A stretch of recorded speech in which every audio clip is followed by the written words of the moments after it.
Après la Seconde Guerre mondiale, l'une des priorités des États-Unis, c'est se substituer à l'Europe sur tous les champs que je viens d'énoncer. Et l'Europe a perdu, et notamment la France, toutes ses positions sur ces champs-là. Faire venir l'argent chinois parce qu'on en a besoin, immédiatement, la question c'est qu'est-ce que ça nous coûte en termes de puissance? Quand j'entends notre président de la République souhaiter qu'on entre dans une économie de guerre, je pense que soit il ne sait pas de quoi il parle, et là je vais être très dur, soit il ne se rend pas compte.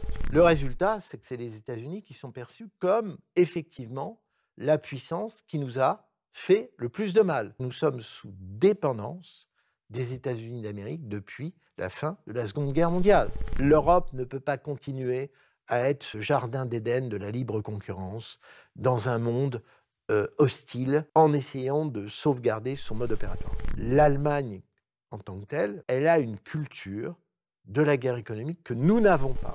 Tant que dans la classe politique française, il y aura une domination des gens qui acceptent la dépendance américaine, mais aussi chinoise, ça va être très compliqué pour que l'appareil d'État commence à s'émanciper de cette chape de plomb de la double dépendance américaine et chinoise. Le premier empire du monde, sa plus grande faiblesse, c'est d'avoir réduit la connaissance à la portion congrue de la société de consommation au niveau le plus pauvre qui soit.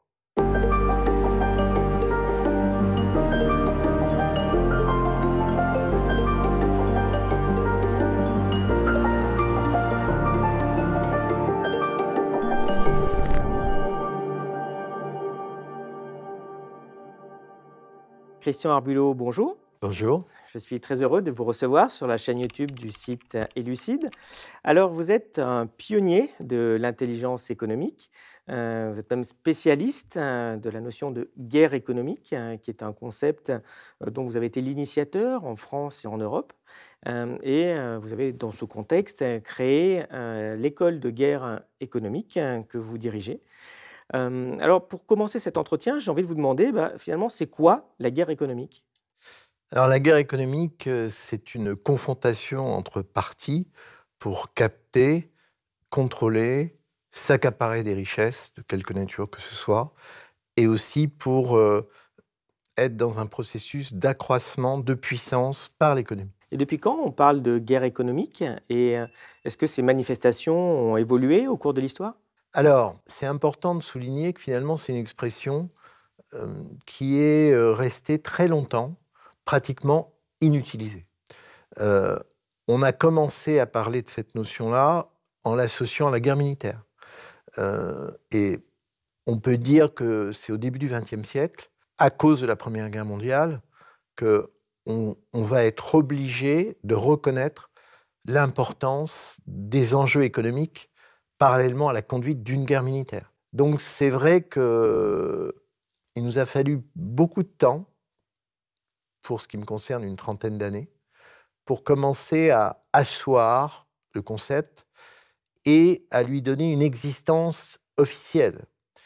Alors, on peut dire qu'on est aidé aujourd'hui à la fois par les événements, mais aussi, si je reviens au monde académique, parce que les lignes bougent.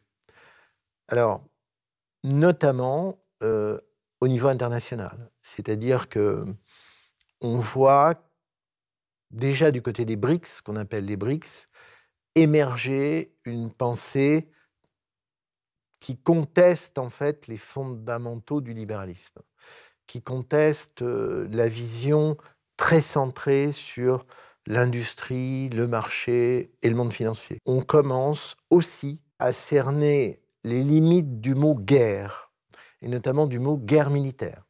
Petit à petit, on se rend compte que la guerre militaire n'aboutit pas forcément à un processus d'accroissement de puissance. Ça remet en question beaucoup de lectures sur les affrontements, la finalité des affrontements, les moyens alloués aux affrontements, et y compris même la compréhension de certains phénomènes. Exemple, on découvre que la Russie a été capable de se redonner l'élan d'une économie de guerre finalement beaucoup plus vite que les États-Unis. Et si on prend la grille de lecture habituelle, c'est-à-dire le PIB, la comparaison des produits intérieurs bruts ou d'autres facteurs liés aux économistes, on ne comprend pas. Comment expliquer que la première puissance économique du monde, les États-Unis, n'arrive pas à se doter d'une économie de guerre circonstanciée par rapport aux événements comme la Russie. Et comme vous le dites, le monde aussi a changé depuis lors, parce que maintenant il y a des conflits militaires et en effet la puissance de l'État n'augmente pas malgré une victoire, comme vous l'avez dit. Mais aujourd'hui, d'après vous, sur quoi va reposer et qu'est-ce qui va fonder la puissance d'un État? La colonne vertébrale des rapports de force, elle s'appuie sur des réalités économiques, depuis le début. Et si je me situe sur la période actuelle, j'ai un défi intellectuel, en fait. D'un côté, j'ai les États-Unis, qui sont de très loin le pays le plus efficace sur le plan de la guerre économique. Du temps de paix, car l'économie de guerre, c'est pas tout à fait la même chose. Et paradoxalement, sur l'aspect géostratégique, c'est-à-dire là où on voit apparaître les points de repère classiques tels qu'ils ont été définis pour essayer de définir l'expression puissance, puissance d'un pays, eh bien là, qu'est-ce que je constate? Je constate que les États-Unis ont subi tout un tas de revers depuis la guerre du Vietnam. Et des revers importants, c'est-à-dire, on ne peut pas dire que l'Afghanistan soit un succès. On ne peut pas dire que l'Irak, même s'ils ont vaincu Saddam Hussein, soit un succès. On ne peut pas dire que ce qui s'est passé en Syrie contre Assad soit un succès. On ne peut pas dire que le renversement de Kadhafi, auquel les États-Unis ont participé, aboutit à un succès. Donc, il y a toute une liste de revers qui font qu'aujourd'hui, force est de constater que les États-Unis stagnent ou reculent sur un certain nombre de zones au niveau mondial. Et c'est là où je vous dis, j'ai un défi intellectuel à résoudre. C'est comment expliquer que d'un côté, ils demeurent de loin les plus forts sur le terrain de la guerre économique du temps de paix, et paradoxalement, ils s'affaiblissent considérablement sur les définitions classiques de la puissance autour de la diplomatie, du monde militaire et tout ce qui entoure les différents types de rapports de force qui en découlent. Donc, ce défi intellectuel, finalement, il n'est pas posé tel quel. C'est-à-dire que quand je suis dans le monde militaire, on va surtout me parler de géostratégie. Et on va éviter d'aborder la question de la liste des pays que je viens de citer, où les États-Unis ont subi un revers important sur le terrain géostratégique.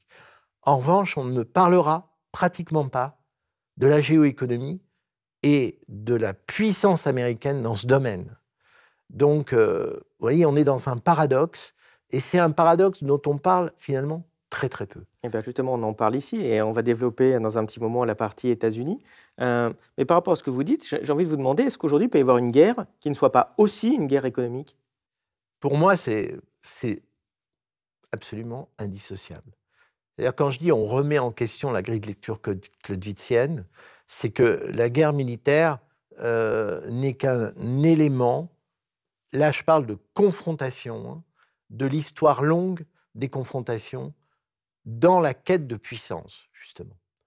Et ça, c'est un problème qu'on a du mal à intégrer, c'est-à-dire que à chaque fois, on revient au point de repère guerre militaire.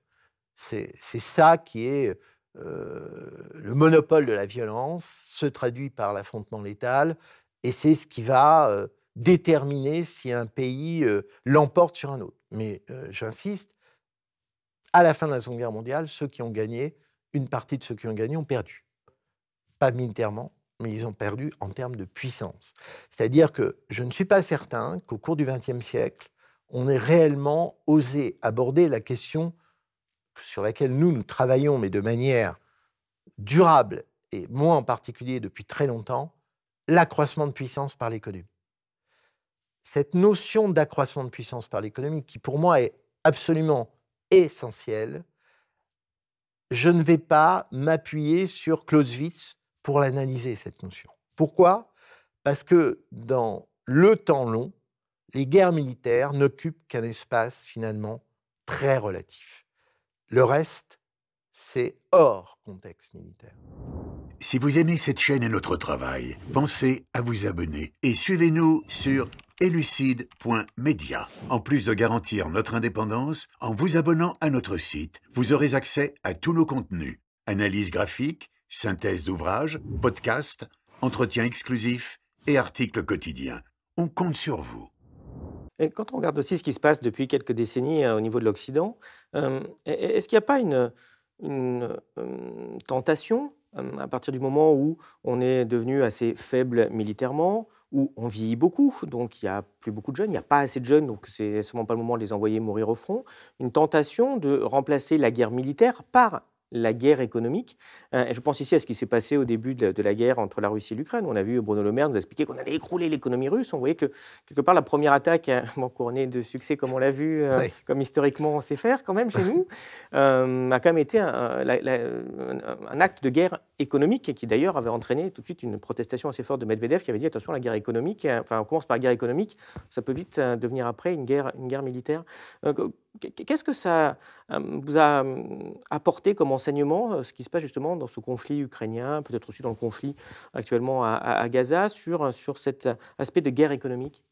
En fait, ça rejoint la question que vous me posiez il y a quelques minutes. C'est-à-dire qu'il y a une évolution dans l'appréhension du résultat des rapports de force. C'est-à-dire que depuis le 19e siècle jusqu'à aujourd'hui, si on prend toutes les guerres, soit mondiales, soit moyennes, soit les petites guerres, on voit que les résultats ne sont pas du tout à la hauteur de ce qu'on attendait.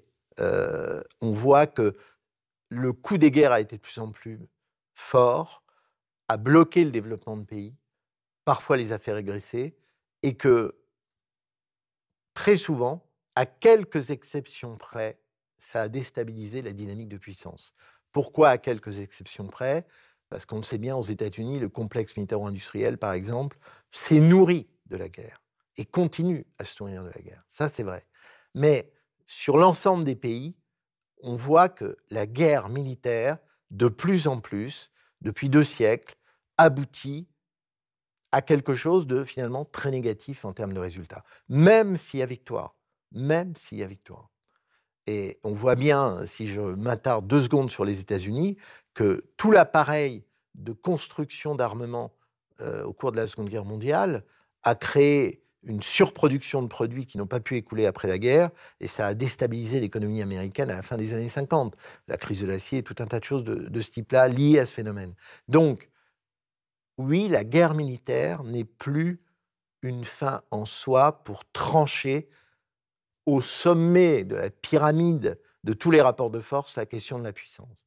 Moi, je considère qu'effectivement, de plus en plus, on passe par des logiques de rapports de force de nature économique pour évaluer qui est le plus à même de dominer l'autre en termes de puissance globale.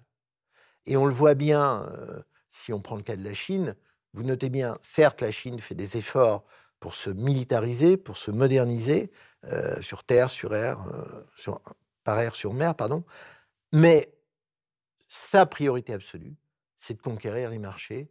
Sa priorité absolue, c'est de bénéficier d'un climat de paix pour être éventuellement à terme la première puissance économique du monde, avoir la monnaie correspondant à ce positionnement, et donc dominer à la place des États-Unis, et de manière différente d'ailleurs. Donc là, je crois qu'il y a un changement radical, et vous me parliez de la guerre en Ukraine. La guerre en Ukraine, alors là, je pense que c'est une leçon de choses. Leçon de choses, pourquoi?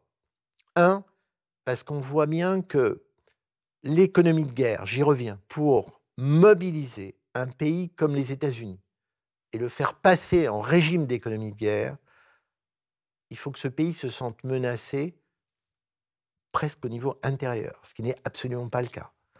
Deuxièmement, c'est une mobilisation des mentalités. Regardez ce qu'ils ont dû faire au début de la Première Guerre mondiale, au début de la Seconde Guerre mondiale, pour amener leur population à accepter que les États-Unis allaient s'impliquer dans une guerre mondiale. Ça a été très compliqué. Là, aujourd'hui, il est clair que la politique américaine, le président des États-Unis actuel, n'a pas les moyens de mobiliser sa population pour imposer à une partie de son appareil industriel de rentrer dans une économie de guerre. C'est là où, par exemple, si je constate que les États-Unis n'ont pas ces moyens-là, quand j'entends notre président de la République souhaiter qu'on entre dans une économie de guerre, je pense que soit il ne sait pas de quoi il parle, et là je vais être très dur, soit il ne se rend pas compte. Mais la France, encore moins que les États-Unis, n'a les capacités, dans l'état où elle est, avec son seuil industriel, de passer à un régime d'économie de guerre. Ce n'est même pas une utopie, c'est un non-sens. Et je reviens sur cet exemple russe. Si la Russie, pays autoritaire, arrive à construire une économie de guerre et que nous, pays non autoritaires, nous n'y arrivons pas, c'est quand même une interpellation très très forte qui ne peut pas être passée sous silence et qui ne peut pas être réduit au schéma classique de l'anticommunisme primaire récurrent que je vois constamment alimenter des listes de discussion des pro-ukrainiens français, par exemple. Ça ne suffit pas. L'explication de l'anticommunisme ne suffit pas. La résilience russe va bien au-delà de cette fixette sur l'anticommunisme primaire de ces milieux que je viens de désigner du doigt et va bien au-delà aussi de ceux qu'ils appellent le pouls, pour parler de Poutine, leur haine vis-à-vis de Poutine. Non, on n'est pas dans l'explication, là. On est dans la gesticulation verbale ou écrite. Et ça, c'est un problème majeur. J'insiste, comment expliquer la résilience russe, qui n'est pas récente et qui devrait être un élément fort de notre grille de lecture, ce qui n'est pas le cas. Oui, alors face à ces enjeux, il est important d'essayer de percevoir quels sont nos ennemis sur le terrain de la guerre économique. Je vous propose de réagir à ce sondage qui avait été fait sur la perception de l'agressivité économique de différents pays, qui allaient donc de la Chine, États-Unis, Chine, Allemagne, Russie et Royaume-Uni. Qu'est-ce que ça a dit, ce sondage, pour vous ? Alors, pour moi, ça, c'est un sondage très important parce que, d'abord, on brise, non pas un plafond de verre, mais on brise un miroir sans teint, devrais-je dire. C'est-à-dire que dans un pays comme le nôtre, ce type de résultat n'est pas possible dans l'énoncé public. Et on ne peut pas dire, par exemple, que ce sont les États-Unis d'Amérique qui, au regard de l'histoire du XXe siècle et du début du XXIe, sont finalement la puissance qui nous a fait le plus mal en termes de puissance par rapport à nos intérêts économiques. Ça, c'est impossible à dire en France en 2023. Et pourtant, quand on a sondé les milieux de l'intelligence économique, c'est-à-dire cette petite parcelle de personnes qui sont dans les rapports de force, dans leur métier quotidien, qu'ils soient soit dans des cabinets de conseil, soit dans des groupes ou ailleurs, le résultat, c'est que c'est les États-Unis qui sont perçus comme, effectivement, la puissance qui nous a fait le plus de mal. Et dans les grandes déclarations politiques des présidents de la République, il y a deux hommes, Charles de Gaulle et François Mitterrand, qui, chacun à des moments différents, ont, à un moment donné, dit cela. On peut dire que 40 ans plus tard, ou 50 ans plus tard, on est toujours dans la même situation. C'est-à-dire que les États-Unis d'Amérique, lorsqu'on regarde tous les secteurs industriels et qu'on fait un peu un audit, c'est la puissance la plus agressive et qui nous coûte, c'est-à-dire qui nous coûte en termes de monnaie sonnante et trébuchante. On perd des marchés, on perd des infrastructures industrielles et on a vraiment un problème qui est récurrent, dont on ne parle pas parce que ça, c'est le deuxième sujet tabou, et qu'avait bien relevé Georges-Henri Soutou, c'est que nous sommes sous dépendance des États-Unis d'Amérique depuis la fin de la Seconde Guerre mondiale. Et pourquoi a-t-on placé la Chine en deux ? C'est parce que maintenant, nous sommes sous une double dépendance. C'est-à-dire nous sommes à la fois dépendants des États-Unis sur tout un tas de domaines. Exemple, je parlais du monde immatériel, on est complètement dépendant des États-Unis dans tout ce qui est les technologies de l'information et toutes les industries qui en découlent. Je ne vais pas revenir sur les GAMAM, ex-GAFAM ou des choses de genre, mais la Chine, c'est la même chose. C'est-à-dire qu'on est archi-dépendant de la Chine sur toute une partie du monde matériel ancien qui a été délocalisé dans cette partie du monde, mais aussi sur toute une partie du monde technologique. Donc, aujourd'hui, il découle de ça d'ailleurs, une fois de plus, un défi. On découvrirait un jour que sous Emmanuel Macron, effectivement, il a été pris un certain nombre de décisions pour renforcer la notion de sécurité économique. Mais il y a une nuance très importante, c'est qu'on peut effectivement faire monter en puissance la notion de sécurité économique, créer un comité stratégique dont on ne parle pas mais qui existe et qui joue ce rôle. Mais pourquoi le mais? C'est parce que vous comprenez bien qu'on ne peut pas dire « nous avons besoin de l'argent chinois car nous n'avons plus d'argent, donc il faut laisser passer l'argent chinois ». À quoi est-il utilisé par les Chinois en France? C'est une évidence que ça ne renforce pas la puissance de la France. Ça l'affaiblit à cause du problème de la dépendance. Et d'autre part, on va mobiliser nos services de sécurité pour surveiller, beaucoup plus qu'auparavant, l'activité des services chinois en France. Donc, je suis désolé, pour moi, ça veut dire quoi? Ça veut dire que le pouvoir politique français n'a pas de grille de lecture réelle sur la notion de puissance économique, n'a pas de grille de lecture réelle sur l'accroissement de puissance par l'économie, parce que si c'était le cas, un président de la République ne peut pas dire ça, c'est-à-dire il faut faire venir l'argent chinois parce qu'on en a besoin. Non. Faire venir l'argent chinois parce qu'on en a besoin, immédiatement, la question c'est qu'est-ce que ça nous coûte en termes de puissance? Le général de Gaulle, en 1945, quand il a refusé le plan que Mendès France lui proposait, qui était vraiment un plan de remise en selle de l'économie française avec une grille de lecture guerre économique, et notamment par rapport aux États-Unis. Pourquoi il l'a refusé? Parce qu'il avait besoin de l'argent américain. Là, on était exsangue. Et c'est donc une concession majeure qu'il a faite à ce moment-là, mais il savait qu'il y avait un prix à payer, qui allait être la dépendance économique. Ce qui fait qu'en 1958, il a essayé justement de réduire cette dépendance. Aujourd'hui, c'est la même chose. Aujourd'hui, c'est la même chose vis-à-vis de la Chine. Donc c'est la raison pour laquelle je ne comprends pas pourquoi le président de la République, Emmanuel Macron, dit d'un côté, il faut faire venir l'argent chinois parce qu'on n'a plus d'argent, et de l'autre, mais on va compenser, mais en même temps, là on peut mettre le en même temps, en surveillant les actions nuisibles d'ingérence des services chinois. Mais on ne parle pas de la même chose. Vous avez beaucoup parlé des États-Unis et de leur influence assez néfaste sur notre puissance. Quelles sont leurs méthodes de domination? Qu'est-ce qu'ils utilisent comme outil dont on souffre et dont on pâtit? Alors moi, je crois que les États-Unis ont parfaitement compris comment l'Europe dominait le monde entre les deux guerres. Le pic de domination. Première chose, ils ont compris que la domination passait par la production de connaissances. Entre les deux guerres, l'Europe dominait l'information scientifique et technique, dominait le monde de l'édition, dominait le monde éducatif, avait les référentiels universitaires qui allaient bien. Et après la Seconde Guerre mondiale, l'une des priorités des États-Unis, c'est se substituer à l'Europe sur tous les champs que je viens d'énoncer. Et l'Europe a perdu, et notamment la France, toutes ses positions sur ces champs-là.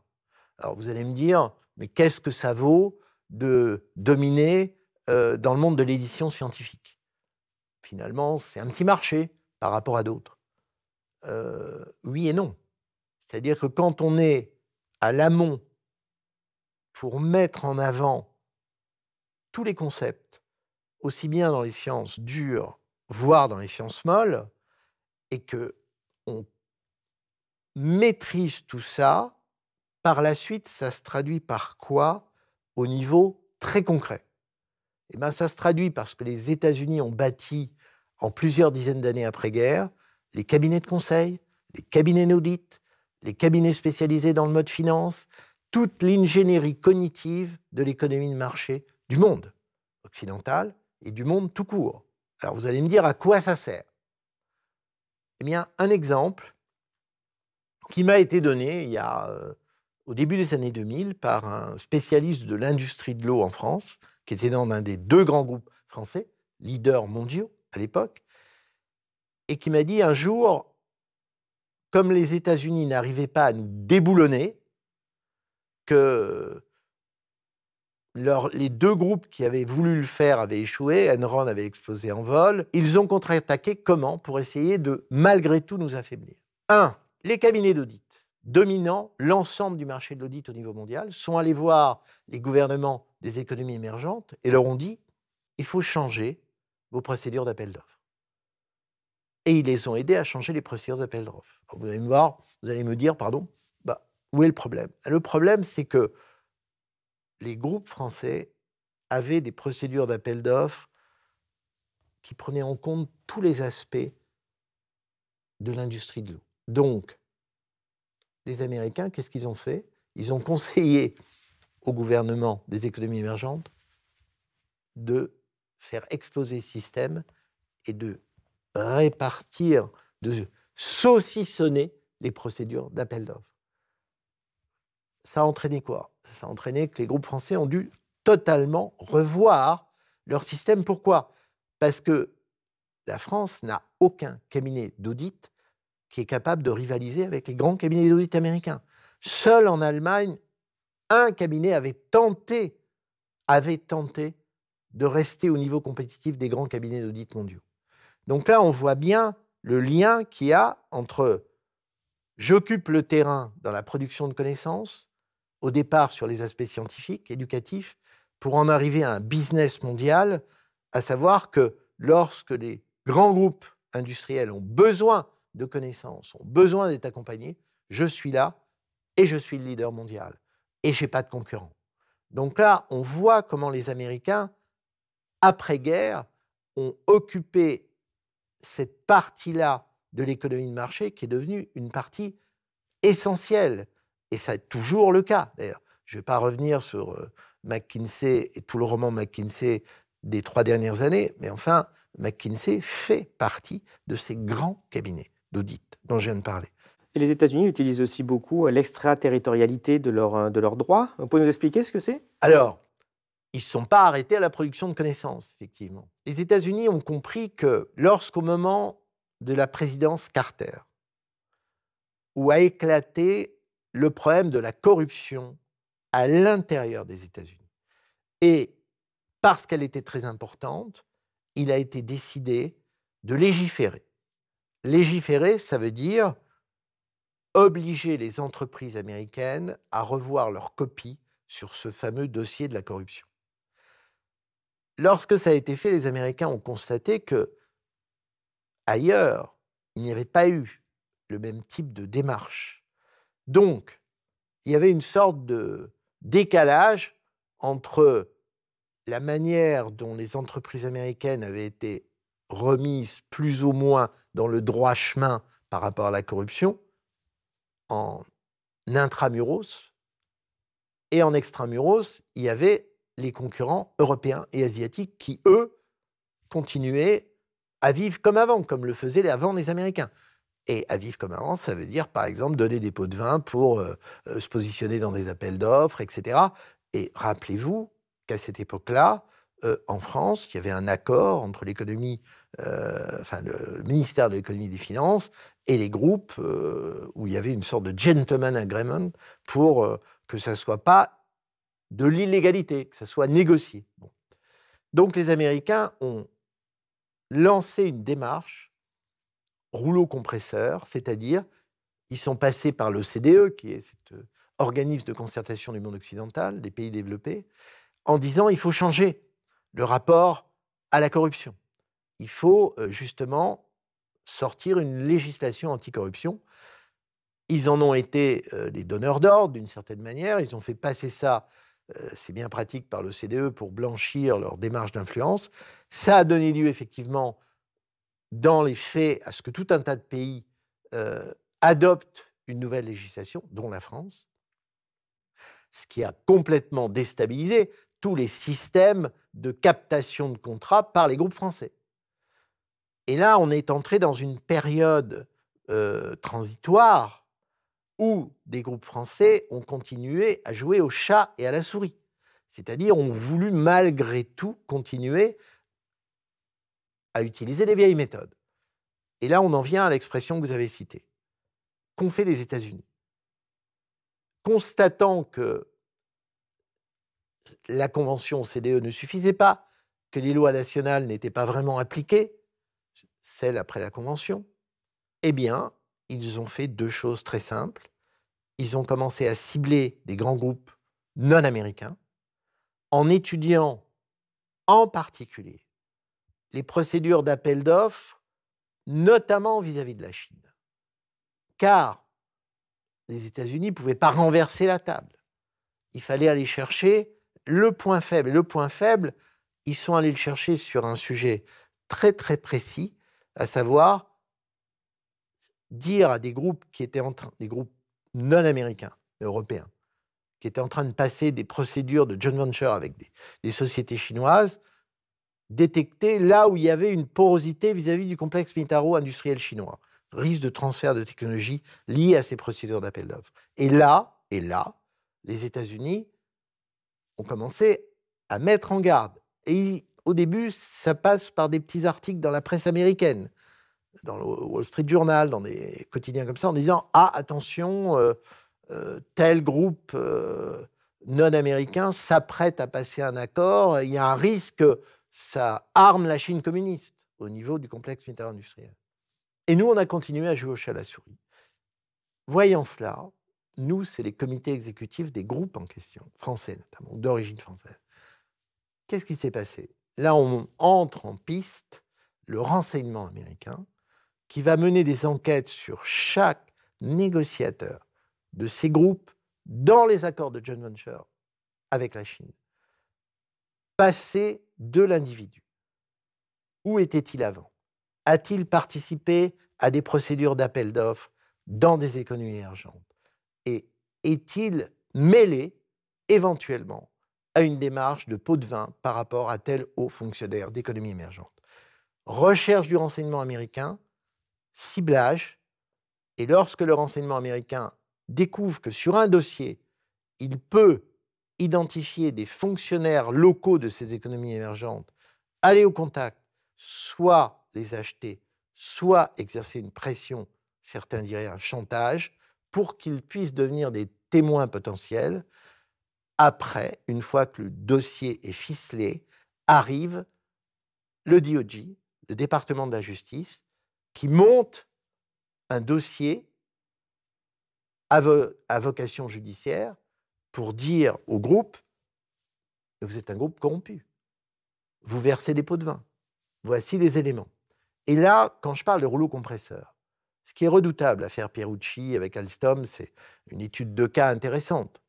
C'est la manière dont les Américains s'y prennent. C'est-à-dire, ils s'y prennent énormément pour ne pas aller jusqu'au procès, exercer une pression. Et en général, qu'est-ce qui se passe? On procède à l'arrestation de la personne, qui n'est pas forcément au courant d'ailleurs, qu'il y a une enquête sur elle, lorsqu'elle va sur un aéroport où la police américaine peut intervenir. C'est ce qui est arrivé à Pierucci. Et ensuite, il y a le chantage. Ou vous acceptez de passer sous nos fourches codines, et dans ce cas-là, vous ferez un peu de prison, mais vous n'irez pas jusqu'au procès, ou sinon, vous allez faire de la préventive, prison préventive, et il va y avoir procès. Et la plupart, bien entendu, craquent. On a un cas qu'on expose d'ailleurs dans l'ouvrage Guerre économique aux éditions du Nouveau Monde, dans le second, Comment gagner, qui est quelqu'un qui s'est fait arrêter, a fait de la prison, mais est allé jusqu'au procès. Et là où c'est intéressant, c'est qu'il a gagné lors de ce procès. Il raconte toute cette histoire à raconter dans le second ouvrage, Guerre économique, comment gagner.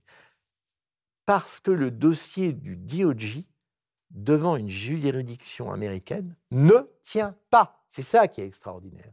Donc on a un rouleau compresseur qui se déroule, comme je viens de vous l'expliquer, et qui fait craquer la plupart des individus, mais qui est souvent un montage de pression psychologique où l'objectif, c'est de ne surtout pas aller à la démonstration juridique lors d'un procès public. Mais pourquoi on ne lutte pas contre cette domination américaine, contre ces agissements américains qui nuisent à nos intérêts? À cause du rapport de force initial, nous sommes sous dépendance des États-Unis d'Amérique depuis 1945. Nous l'avons accepté implicitement. Quand je dis « nous l'avons accepté implicitement », je renvoie de nouveau aux écrits de Georges-Henri Soutou, qui dit, dès 1945, ce qui restait du monde politique français, qui n'avait pas été taché par la collaboration sous Pétain, est allé aux États-Unis pour plaider la nécessité de maintenir des bases américaines en Europe. Et la dépendance, elle commence là, sous prétexte du risque de l'invasion soviétique ou du réarmement allemand. Bon, je le répète, chaque fois que je cite ce cas, c'est deux faux prétextes. Le vrai problème en France, c'est la peur du Parti communiste français à 27% du corps électoral et d'une tentation titiste, c'est-à-dire on n'obéit pas à Staline et on fait comme Tito en Yougoslavie. Et là, il y a un risque. Donc il fallait la protection des États-Unis par une présence militaire en Europe et notamment en France parce qu'il y a eu des bases américaines entre 1945 et la sortie de l'OTAN militaire de De Gaulle au cours des années 60. Donc cette dépendance, on s'y est habitué. On en a accepté les règles. On a accepté d'en payer le prix. Il y a pas mal de choses qui commencent à sortir sur le plan Marshall, justement, qui n'était pas qu'un plan d'aide, mais qui était déjà un plan qui orchestrait la dépendance à l'égard des États-Unis. Et seul à l'époque, d'ailleurs, c'est le Parti communiste français qui a mené, avec la CGT, des manifestations, notamment sur l'industrie culturelle, principalement sur cet aspect-là, à l'époque. Donc, s'habituant à cette notion de dépendance, acceptant d'en payer le prix, n'en débattant pas publiquement, ce n'est pas un débat électoral, aucune grande élection en France n'a vu un tel débat se nourrir de ce que je suis en train de dire, ou de la question que vous venez de me poser. C'était un non-dit. Donc, lutter contre l'extraterritorialité américaine, c'est d'une certaine manière remettre en question la dépendance vis-à-vis des États-Unis qui existe maintenant depuis 1945. Alors, ce n'est pas un casus belli au sens militaire, mais pour les États-Unis, ça serait considéré comme la remise en question d'une sorte d'ordre établi post-1945 jusqu'à aujourd'hui. Et pourquoi est-ce qu'on est aussi peu formé et préparé à gérer la guerre économique en France? J'imagine que vous parlez régulièrement avec des responsables politiques de ce sujet. Comment vous les sentez? Ils sont quoi? Ils voient pas le problème? Ils sont complices? Ils sont naïfs? Est-ce qu'ils voient vraiment l'étendue du danger? Alors, il y a plusieurs catégories de personnages. Il y a ceux, effectivement, qui ne voient pas le problème, parce que le fait d'intérioriser cette notion de dépendance, ça devient la normalité. Le problème qu'on a aujourd'hui, là, ce n'est pas tellement dans le monde politique, c'est dans le monde patronal. C'est-à-dire, la grande majorité du patronat français s'est habitué à cette dépendance. Et on le voit quand je vous parlais de monde immatériel, lorsqu'on a des tentatives en France pour pointer du doigt, mais dans le bon sens du terme, la créativité, l'innovation technologique, ceux qui essaient de le faire ont un écho très relatif. Lorsqu'une entreprise américaine, sur le même secteur, vient présenter un produit, en France, quand c'est une entreprise française, elle réunit 200-300 acteurs. Quand c'est une entreprise américaine, il faut rajouter un zéro. C'est 2500 ou 3000. Pourquoi? Parce que l'innovation vient des États-Unis. Et ça ne nous viendrait pas à l'esprit de penser, d'imaginer qu'on puisse, nous, être en avance sur les États-Unis dans certains domaines, ce qui est le cas d'ailleurs. Donc ça, c'est le premier problème. Le patronat français, avant même de parler du monde politique. Maintenant, dans le monde politique, effectivement, il y a plusieurs catégories. Il y a ceux qui n'ont pas de culture. Édouard Philippe, ex-premier ministre, disait récemment, il y a un manque de profondeur politique, mais de rajouter immédiatement, je n'aime pas le mot guerre économique. Donc là, on est dans le « en même temps » macronien. J'aime pas le terme guerre économique. Mais on fait quoi alors? Non, mais il y a un problème, on n'aime pas le problème. Alors bon. On fait quoi? On va à la pêche, on est un dandy, on fait quoi? Un tweet? Donc là, il y a un problème fondamental. On ne peut pas dissocier ces deux expressions. Ce qui veut dire que est-ce qu'il y a des hommes politiques ou des femmes politiques lucides? Il y en a eu. Moi, j'ai eu la chance de croiser Édith Cresson. Je pense qu'elle était lucide, c'est ce qui m'a amené à discuter avec elle. Mais c'est vrai que c'était très, très compliqué pour elle, parce qu'elle avait compris, en fait, elle avait compris ce que c'était l'accroissement de puissance par l'économie. Je pense qu'Édouard Balladur l'a compris durant la période de cohabitation, dans les négociations, justement, du GATT, où il a repris en main le dossier français, mais en dehors de Cresson et de Balladur. Qui d'autre?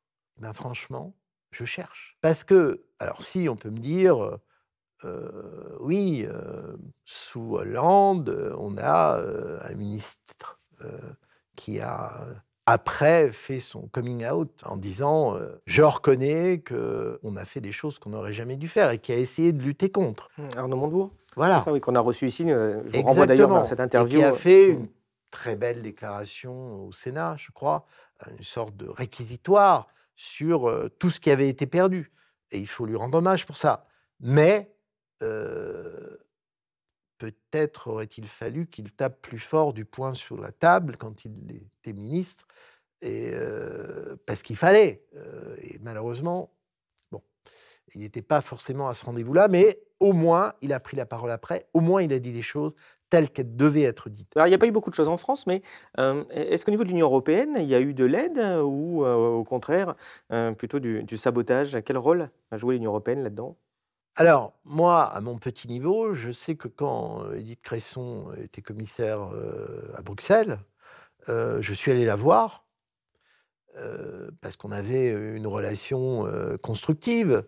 Mais j'ai vu quoi? Son entourage, les hauts fonctionnaires français autour d'elle, il n'y avait pas que des Français, mais je parle des Français. C'était le premier barrage. Parler d'intelligence économique, on ne parle même pas de guerre économique, ça a donné lieu à quelques écrits dans un livre vert, mais il n'y a pas eu de suite, il n'y avait pas de prise de conscience. C'est-à-dire, on aurait pu se dire à l'époque, ouvrons le dossier de l'énergie, y a-t-il une politique énergétique commune? Au moment où les Allemands signaient un accord bilatéral avec la Russie, tournant le dos à une politique européenne commune pour qu'on soit plus fort ensemble sur une question aussi primordiale que l'énergie, il n'y a même pas eu le début de l'ombre d'un débat pour dire ça, oui, ça pourrait être un enjeu stratégique au niveau européen. Donc, on a ce problème. On a ce problème que c'est seulement maintenant qu'on commence à voir apparaître, en 2023, des velléités de s'interroger sur l'Europe ne peut pas continuer à être ce jardin d'Éden de la libre concurrence dans un monde hostile, en essayant de sauvegarder son mode opératoire. Oui, mais est-ce qu'il n'y a pas un problème aussi? Parce que bon, je veux bien qu'il y ait des velléités, mais ça, il y en a plein. Hein. C'est aussi comme la capacité à expliquer nos échecs. Enfin, Oui. c'est sûr qu'il n'y a pas de succès, alors on ne peut pas faire autre chose. Mais au niveau de l'Union européenne, il y a quand même fréquemment des cas aussi de guerre économique entre les États qui la composent, ce qui semble un peu fou, non? Alors, ça, c'est le problème insoluble. C'est-à-dire que vous avez 1000 fois raison. Le premier problème, c'est toutes les rivalités économiques qui fragilisent considérablement toute démarche d'unité stratégique. Je prends un exemple sur lequel on travaille pas mal à l'école de guerre économique. Les rapports entre la Chine et l'Europe, au niveau des flux marchands. Quand on voit que les Pays-Bas ont pris la décision stratégique d'être le hub d'importation des produits chinois en Europe, ils en tirent un certain profit. Ce n'est pas une espèce de sadomasochisme pour permettre à la Chine d'envahir l'Europe de produits chinois. On voit bien qu'il y a un problème. On voit bien que c'est une particularité qui nous divise, mais qui ne donne pas lieu à un débat. Regardez encore sur la question de l'énergie, même si là, le gouvernement français a enfin commencé à réagir vis-à-vis de l'Allemagne sur notamment l'industrie nucléaire, et il était temps, il était grandement temps. Mais l'Allemagne continue sur tout un tas de domaines, et c'est naturel d'une certaine manière, à privilégier ses intérêts nationaux. Donc l'énorme faille de l'Europe, c'est l'unité stratégique sur des enjeux majeurs. Elle n'existe pas. Et est-ce que l'Allemagne allait mieux préparer la guerre économique? Je crois qu'il ne faut jamais oublier que lorsque l'Allemagne a perdu, quelques années à peine après sa défaite, est déjà dans une démarche de reconstruction de sa puissance, coûte que coûte, et la seule voie qu'elle peut emprunter, à l'époque, c'est l'économie. Donc, reconstruire la puissance de l'Allemagne, c'est pas simplement rebâtir les usines, c'est pas simplement travailler plus qu'ailleurs, non, c'est avoir des stratégies, et des stratégies qui ne sont pas forcément synchronisées avec les nôtres, bien sûr. Donc les contradictions, elles vont apparaître dès la fin des années 50 dans la construction européenne, et l'Allemagne en tant que telle, oui, elle a une culture de la guerre économique que nous n'avons pas, pour une raison très simple. C'est que reconstruire par l'économie, je le répète, c'est pas simplement relancer l'économie. C'est articuler une notion de puissance. Articuler une notion de puissance, ça veut dire fonctionner différemment que nous le faisions au même moment. On l'a dit un peu plus tôt, mais la guerre de l'information devient déterminante dans les rapports de force internationaux. La France avait la réputation d'avoir de très bons services de renseignement. Est-ce que c'est toujours le cas? Je pense qu'effectivement, ça correspond aux périodes politiques. C'est-à-dire que le passage de Gaulle a laissé une trace dans le fonctionnement même du renseignement français à l'époque. Je me souviens, et c'est le seul secret que le général Alain Gagnon-Marolles m'ait confié, mais avec le temps, on peut peut-être l'évoquer.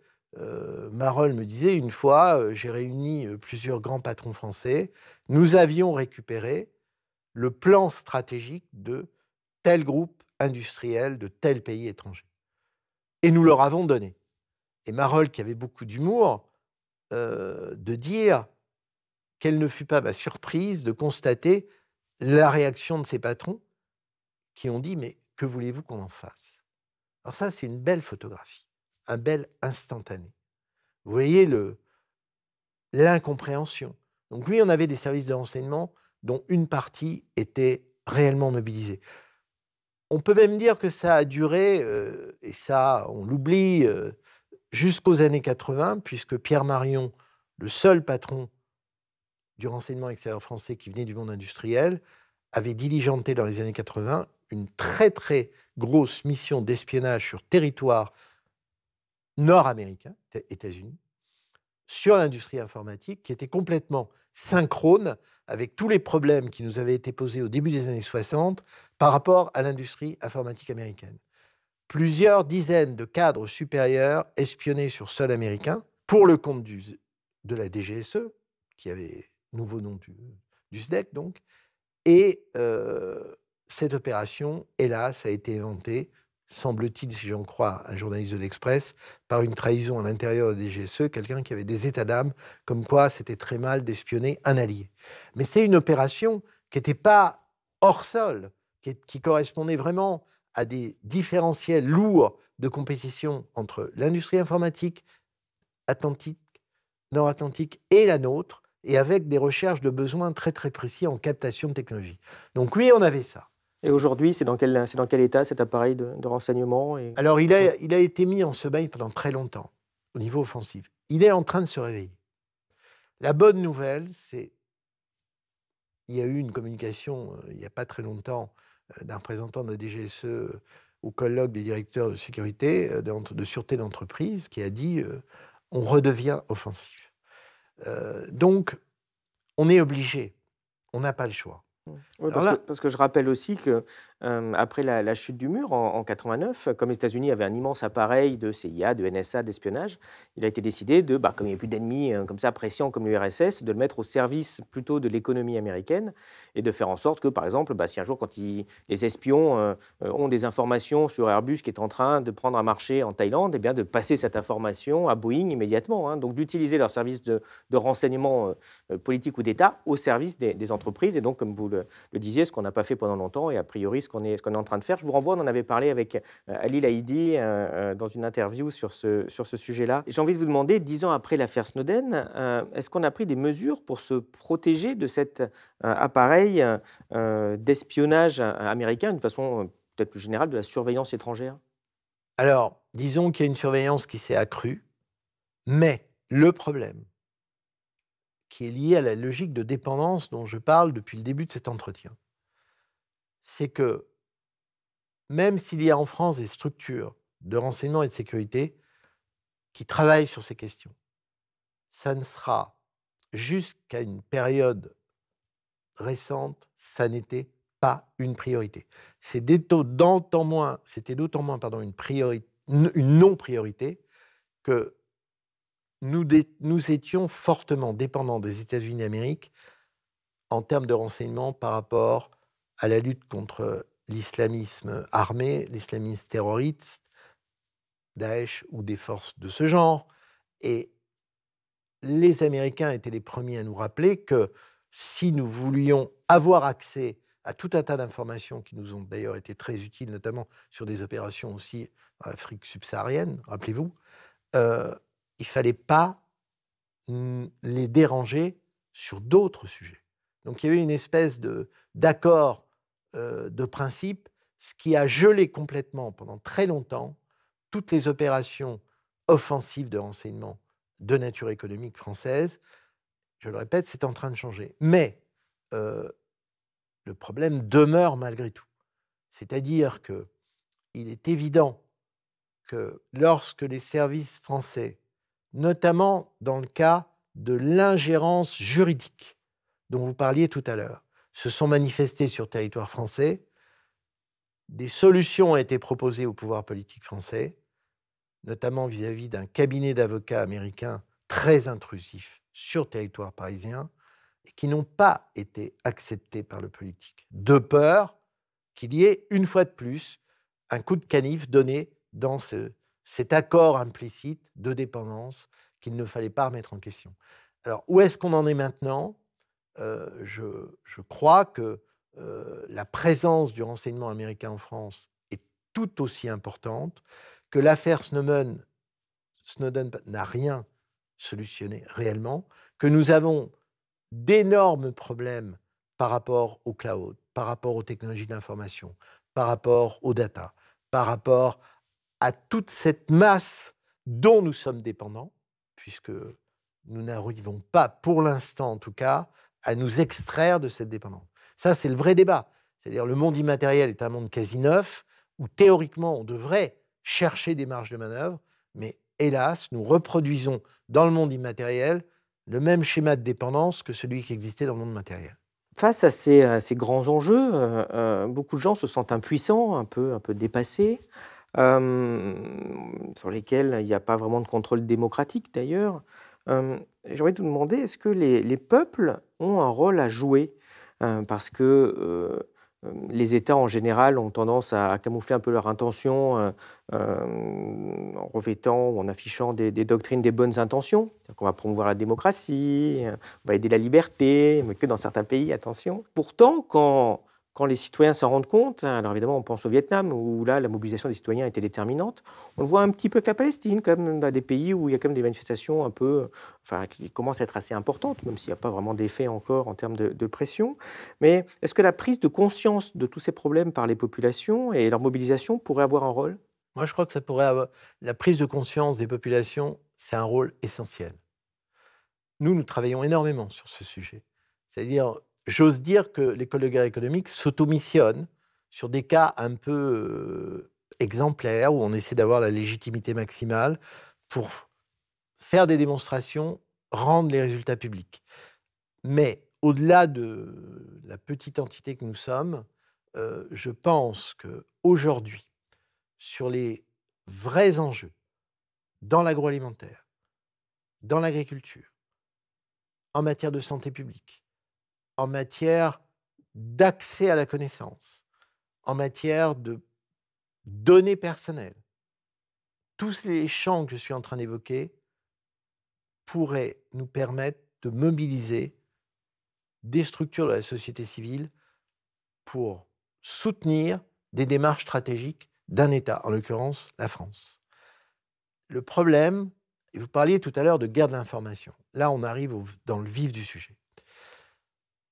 Le pouvoir politique français sait parfois parfaitement mener des opérations de guerre de l'information. Là, je ne parle pas du Quai d'Orsay, de la diplomatie et de ce qui a été dit officiellement, Emmanuel Macron mandatant le Quai d'Orsay pour gérer l'articulation de tout ça, pour une raison très simple, c'est que la guerre de l'information, ce n'est pas un combat direct, ça peut l'être, mais c'est surtout un combat indirect. Donc on ne peut pas être juge et parti. On ne peut pas dire je lève le doigt, moi, France, pour dire c'est mal. Ça ne marche pas. Il faut que ça soit une structure qui ne représente pas l'État, qui soit hors de l'État, qui soit dans une logique de guerre de l'information au service indirect de l'État pour mener à bien un certain nombre d'actions. Plein de pays ont des dispositifs de ce genre. Nous, malheureusement, pour l'instant, nous butons sur quelque chose de presque d'infranchissable, c'est que l'appareil d'État français ne sait pas accepter qu'il y ait à ses côtés, hors de ses murs, des forces qui agissent pour la France sur des intérêts de guerre de l'information. Ça, c'est un problème majeur. On en a fait la démonstration à propos de l'Allemagne. Quand on a montré du doigt 2 fondations allemandes qui finançaient des partis politiques français en France pour dénaturer l'image du nucléaire et voir un peu plus, c'est nous, petites structures privées, qui avons levé le doigt pour amener l'argumentation en disant c'est pas normal.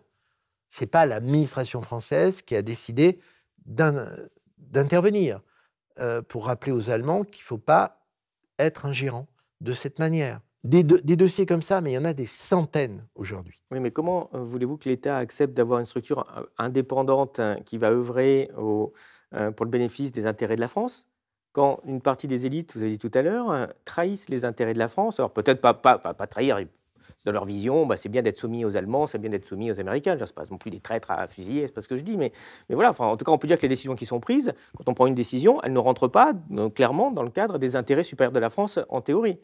Donc il ne peut pas y avoir des gens indépendants qui vont aller contredire exactement ce que fait l'État. On est bien d'accord. Vous avez posé les bases de l'équation. C'est-à-dire, tant que dans la classe politique française, il y aura une domination des gens qui acceptent la dépendance américaine, mais aussi chinoise. Donc, vous avez 1000 fois raison de dire, ça va être très compliqué pour que l'appareil d'État commence à s'émanciper de cette chape de plomb de la double dépendance américaine et chinoise. Mais, j'insiste, nous sommes dans une phase intermédiaire. C'est-à-dire qu'il n'est pas possible de continuer à vivre comme nous le faisons en ce moment. Si la majorité de la classe politique fait fausse route, c'est mal parti. Comme vous dites, à partir du moment où c'est complètement mort au niveau du champ politique comme ça, parce qu'il ne faut pas une troisième dimension, où il y aurait plus les citoyens.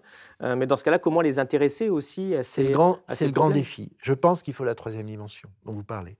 Je pense qu'il faut une mobilisation sur le terrain de la société civile. Et là, je ne parle pas d'ONG qui vont se créer des rentes de situation. Non, je ne parle pas de ça.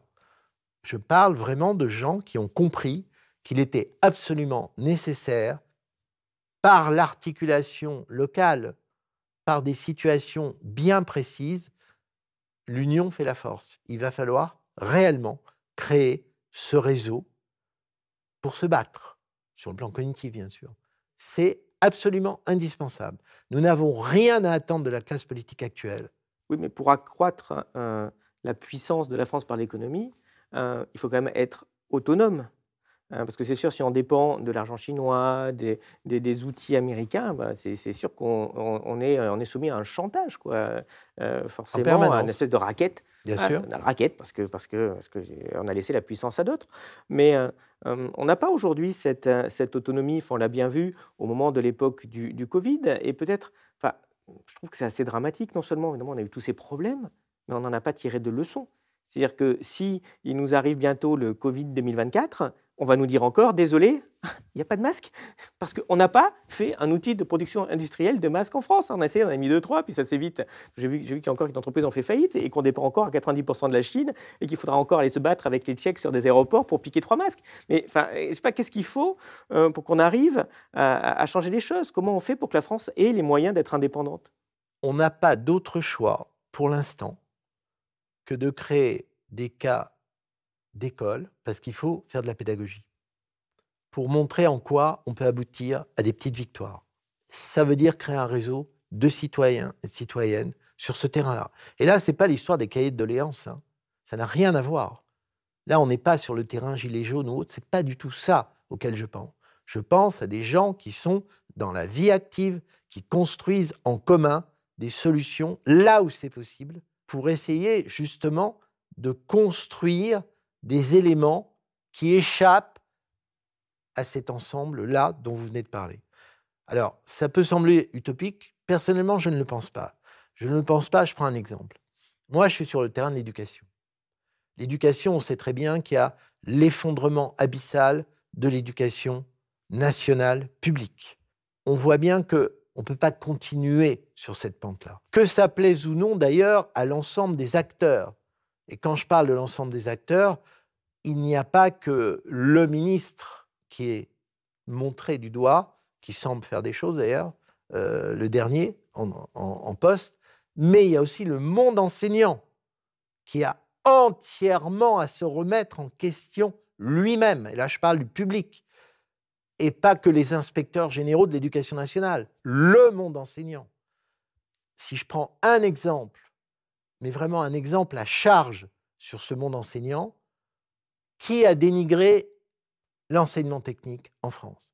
Qui a dénigré toute la filière de l'apprentissage absolument nécessaire pour garantir le socle des toutes petites entreprises, des PME et d'une phase d'industrialisation? Mais c'est d'abord les enseignants. N'importe quel élève qui a fréquenté un lycée ou un collège, quand on était à mon époque en cours d'orientation à la fin de la 3e, quel était le disque oreiller qui tournait? N'allez surtout pas en enseignement technique. Sous-entendu, c'est dévalorisant. Et qui nous disait ça? Les enseignants. C'est dommage parce que surtout avec l'intelligence artificielle, c'est peut-être ces emplois techniques qui vont peut-être survivre à ce qui va se passer devant nous. Parce qu'entre un radiologue et un plombier, dans 20 ans, il y en a un qui a encore un travail. Et mais, bien sûr, mais bien sûr, ça nous saute aux yeux. Mais notez bien qu'aujourd'hui encore, ce n'est pas le débat. Pourtant, on a la comparaison entre la manière dont fonctionne le système éducatif allemand, qui là, pour le coup, je trouve est hyper intéressant, où quand on est un apprenti en Allemagne, c'est pas honteux, et qu'un apprenti peut même revenir dans une chaîne, reprendre la chaîne, et terminer même parfois en enseignement supérieur, en bac+4, bac+5. Et c'est naturel. En France, être apprenti, mais ça y est, vous êtes mort. Ah bon, je parlais de l'intelligence artificielle, mais plus largement, il y a un point finalement sur lequel on n'est jamais déçu avec l'Europe, c'est notre capacité à toujours échouer. Il y a eu un truc qui s'appelle une révolution numérique, quand même un sacré changement dans l'économie et dans la puissance, et on se rend compte au bout d'une vingtaine d'années que tous les intervenants, les GAFAM, sont tous américains. Est-ce que la situation sur ce point-là est encore rattrapable ou il va falloir qu'on trouve autre chose, qu'on attende peut-être une autre évolution pour essayer de trouver notre place? Je reprends le vœu de la conférence de Lisbonne. Qu'est-ce qui nous tend les bras? Ce que les Américains ne savent pas faire, c'est la pluralité culturelle. L'axe central stratégique, c'est on n'unifie pas les cultures, on s'enrichit des différentes cultures. Et ça, c'est très différent.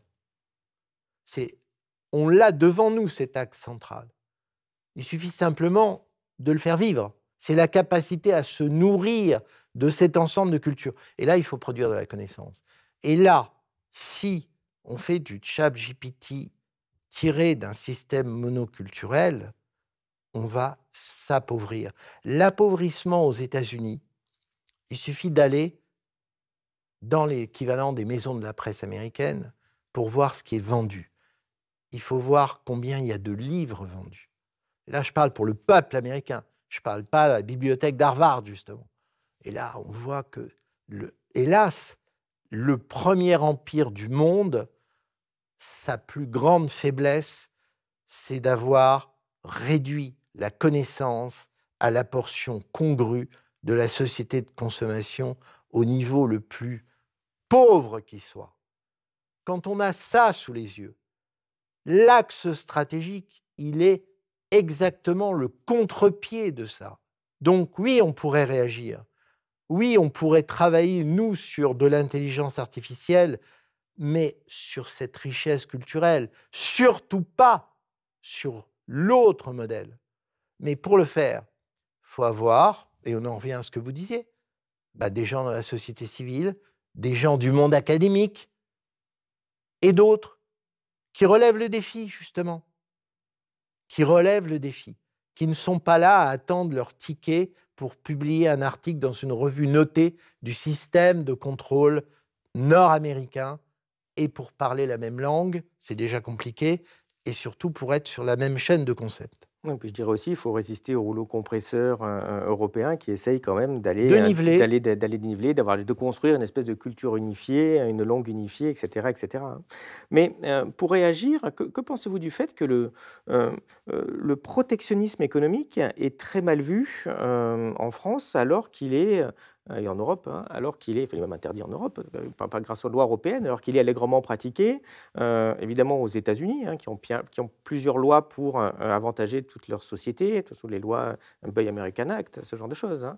Et la Chine qui, évidemment, manipule sa monnaie, puisque le gouvernement fixe la valeur de la monnaie, l'a fixée beaucoup trop bas, donc les produits chinois, ils sont sans doute 50% pas assez chers, hein, parce que le gouvernement chinois dit, tiens, j'appuie sur un bouton, il y a des gens qui sont assez bêtes pour faire du libre-échange avec moi, qui suis quelque part protectionniste, alors bon, bah, tondons la bête, et je ne leur jette pas la pierre, ils ont bien raison, quand tu as des gens stupides comme ça économiquement en face de vous. C'est quoi votre vision de cette notion de protectionnisme?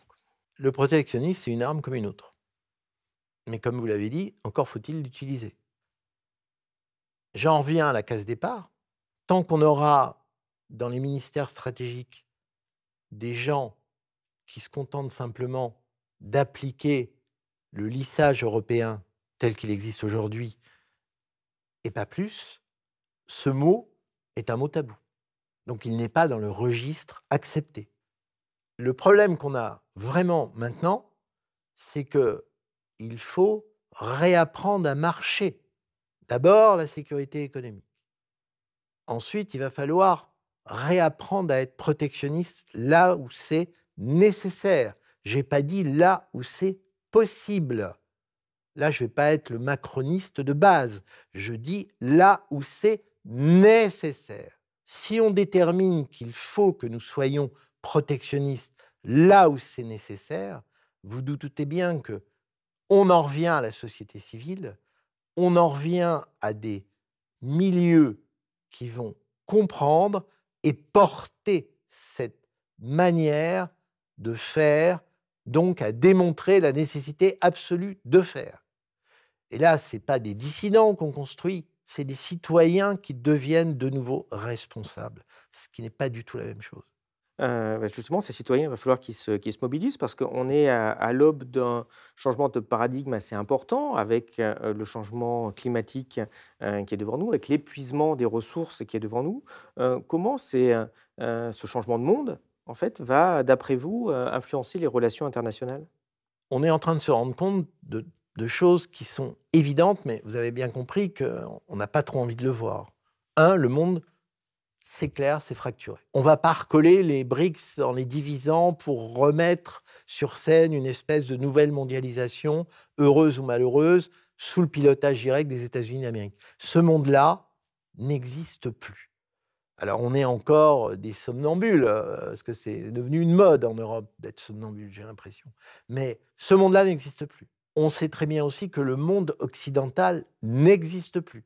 Et ça a été acté à partir du moment où plusieurs présidents des États-Unis, bien avant Biden, Trump et Obama, bien avant, avaient déjà acté que l'Europe ne comptait pas ou ne comptait plus. Ce qui comptait, c'était l'Asie et les États-Unis. Et depuis très longtemps, en fait. Aujourd'hui encore, c'est difficile d'admettre ça. Parce qu'à partir du moment où on a compris que l'Europe va devoir se débrouiller toute seule, ça veut dire qu'il faut revoir tous nos paramètres. Ça veut dire qu'il faut non pas un plan A, l'unité européenne, et on s'y tient, mais aussi des plans B, voire des plans C. Et le plan B, c'est quand l'unité ne fonctionne pas et qu'on n'a pas d'autre choix que de redevenir sur un terrain d'unité nationale, d'intérêt national. Comment on fait?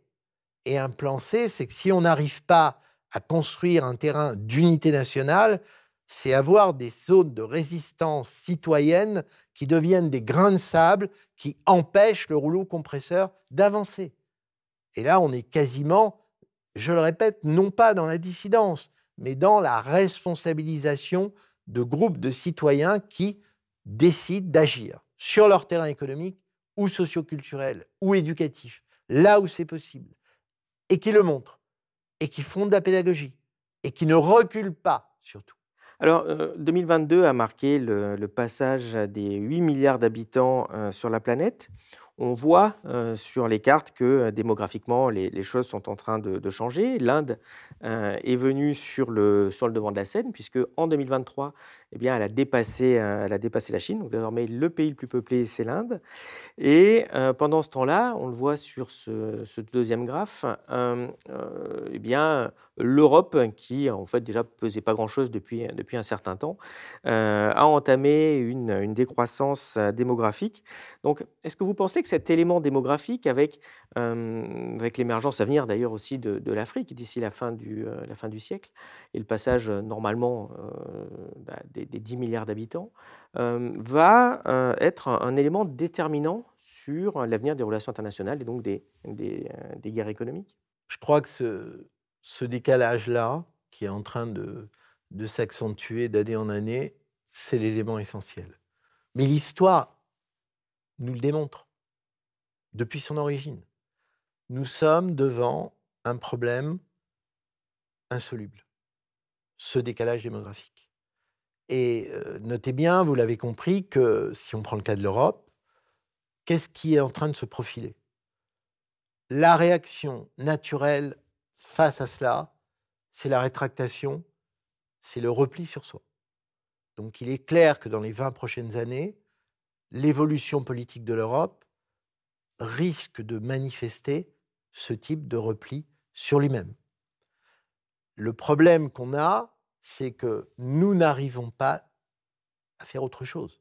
Si je prends par exemple le bilan de la France vis-à-vis de l'Afrique, il est grand temps aujourd'hui qu'on relise le livre de David Todd sur l'identité économique de la France et le livre de David Todd sur l'Empire de velours, pour bien comprendre que on a fait un empire colonial, non pas parce qu'on avait une très grande idée de la conquête à travers le monde, avec même ce que j'appellerais des idées très arrêtées, des choix particuliers, etc., mais tout simplement parce qu'on a pris une raclée en 1870 et qu'il fallait qu'on crée un ersatz. Et je vous renvoie au fameux débat toujours cité entre Clémenceau et son alter ego socialiste, l'homme qui s'appelle Jaurès et qu'on présente quand même comme un grand démocrate progressiste et qui était fondamentalement raciste au sens défini du terme et revendiqué. Bon.